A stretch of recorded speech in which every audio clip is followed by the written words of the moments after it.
maalinkaaga waxaad ku bilowdaa waxa uu saameyn weyn ku yeeshaa maalinkaagaas qaabka uu noqonayo.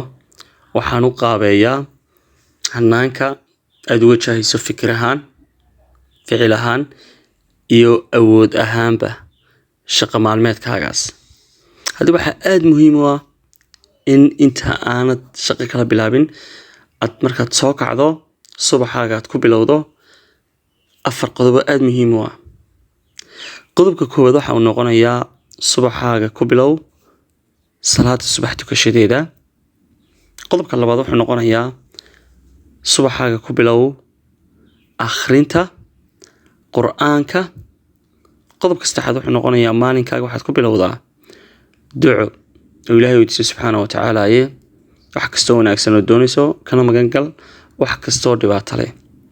qodobka afraadna wuxuu noqonayaa cab biyo kugu filan, waayo inaad cabto biyo kugu filan oo ugu yaraan 4 koob lagu qiyaaso waxa uu qayb weyn ka geysanayaa caafimaadkaaga. hal qodob baa soo raaci doona isaguna aad muhiim u ah oo ah 5 mirir amba 10 mirir.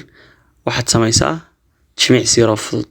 intaa markaad samayso kadib hawlahaaga kaleed bilaabo. haddii ay tahay inaad soo gasho social media, haddii ay tahay inaad baxdo ood shaqo tagto, iyo haddii ay tahay inaad si kala hawl u qabsataba.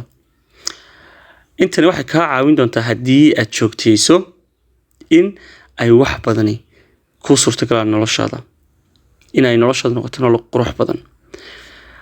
haddiise aad noloshaada ku bilowdo inaad social media mobilekaaga intaad furtaad social media soo gashoon amba aad iska kacdood kala hadoon, wax badan baa ka khaldanaan doonaa.